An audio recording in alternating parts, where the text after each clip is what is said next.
Assalamu alaikum, dear students. Today we will discuss about the partial synthesis and the total synthesis. We have already discussed about the partial synthesis, but now again we will want to explain the partial synthesis and then later on the total synthesis in this lecture.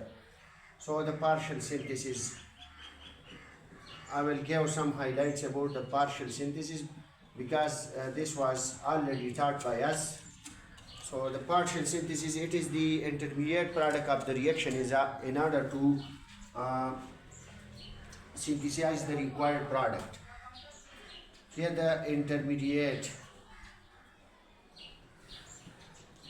product of the reaction, the reaction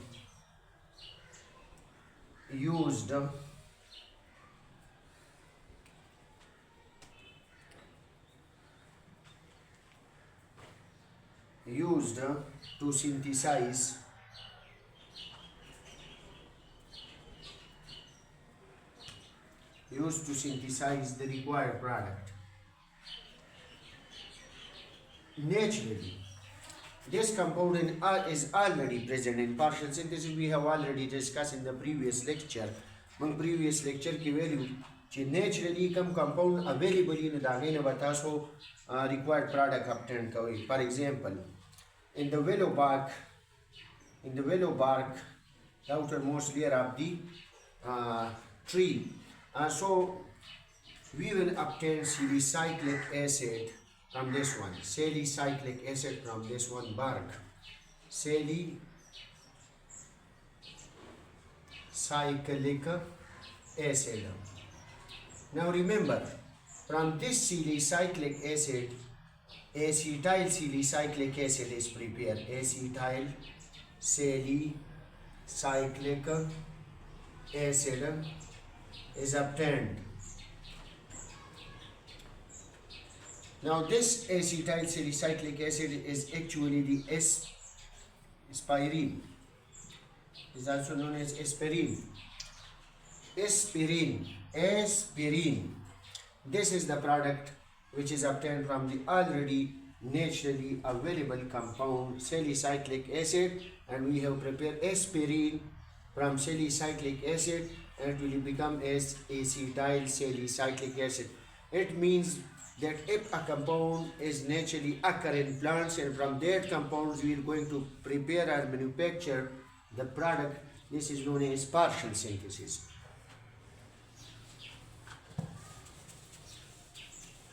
So this is all about the partial synthesis.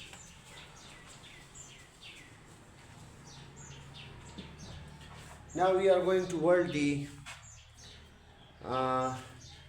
total synthesis. Total synthesis. Remember, students, and the example of the total synthesis is the preparation of urea.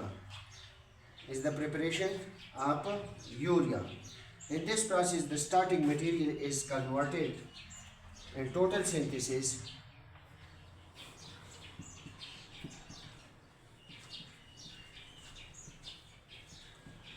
the starting material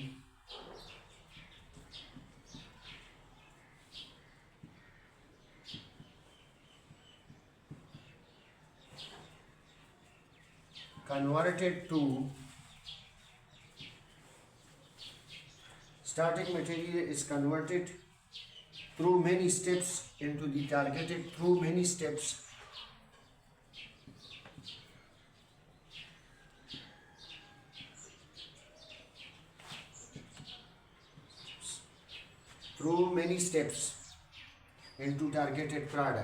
into targeted products, Now remember, students, that synthesis of urea is the example. Example is the synthesis of urea. Urea is an organic compound.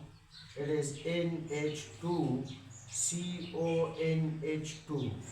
This is the formula of urea, very simple.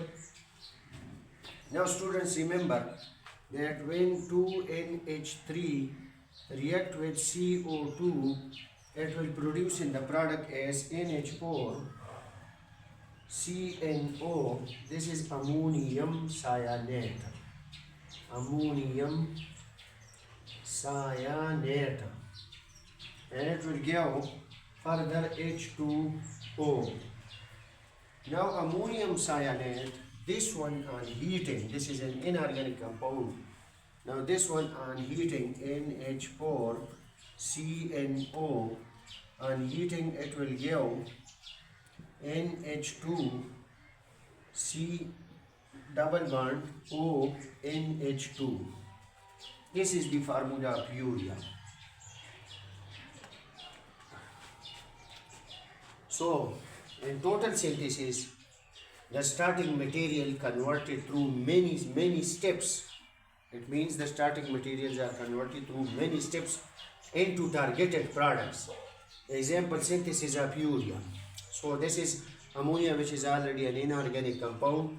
This is also inorganic. Ammonium cyanate.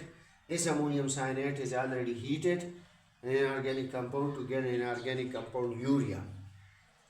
So this all about the total synthesis. Thank you.